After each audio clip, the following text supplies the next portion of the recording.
It's a freezing cold afternoon in Geneva with a cloudy sky, a little bit of drizzle, and the icy wind is blowing.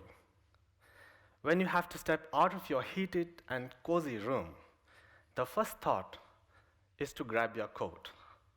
You wear it, you walk to the bus or tram stop for a few minutes, and the moment you step into the bus, you kind of feel like removing it because it's so warm in there. Now, when you reach your destination, you find a rack behind the door, so you can put on your coat again because the room is warm. So, everywhere we go in the developed cities around the world, from schools, shopping malls, buses, and trams, all are heated or cooled to the most comfortable temperature. That's great, and we all enjoy that convenience. But the question is, how many times do we think about the energy being consumed, and hence the impact on global climate change?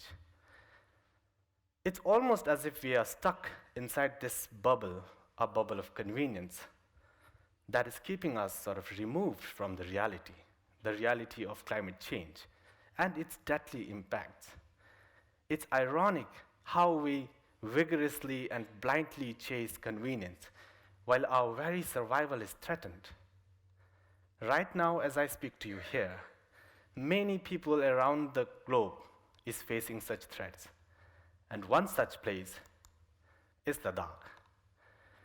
It's a beautiful trans-Himalayan region at the crown of India.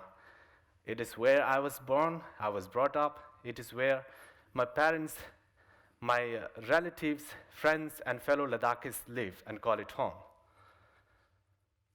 And it's beautiful, as you can see. And in fact, countless people around the world adore its magnificent mountains, the crystal clear streams flowing down the valleys, the small pockets of hamlets and villages formed across them, and of course, the majestic Indus River. And you would probably, just by looking at the picture, want to visit it. But sadly, we are facing massive threats of climate change. The glaciers in our mountains are receding at an alarming rate. Studies say that we have lost 10 times more glaciers in the last 4 decades than in the previous 7 centuries, and that 2/3 of the overall Himalayan glaciers will be gone by the end of the century if the current scenario continues.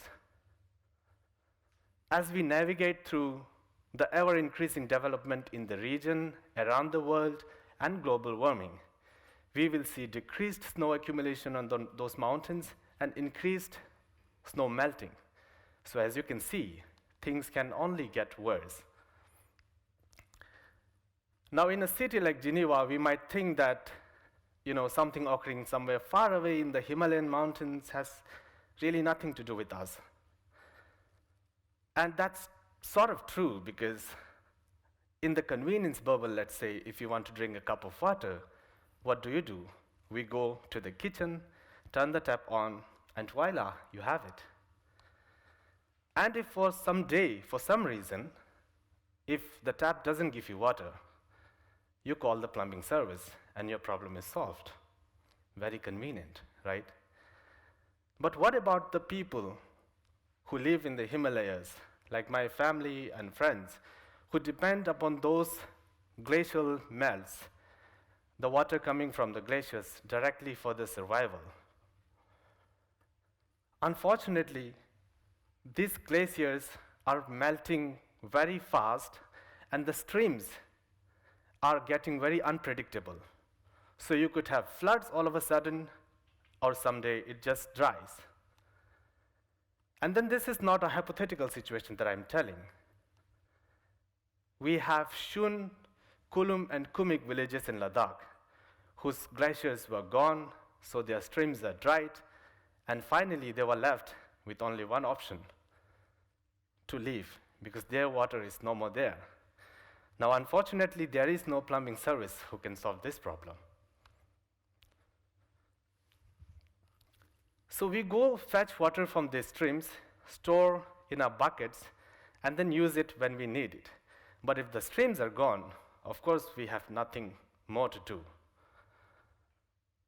So, this reminds me of a saying in Ladakh, Chumit na mimit, where there is no water, there is no people.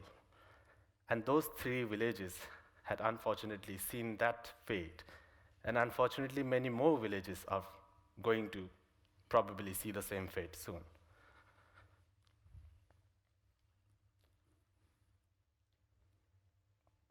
Now, these glaciers are the source of water for me right now, and many generations to come.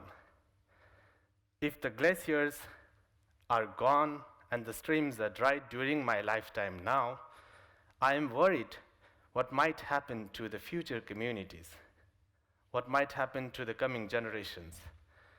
And in fact, this is not just something that I or the Himalayan communities should be concerned about alone, but all of us.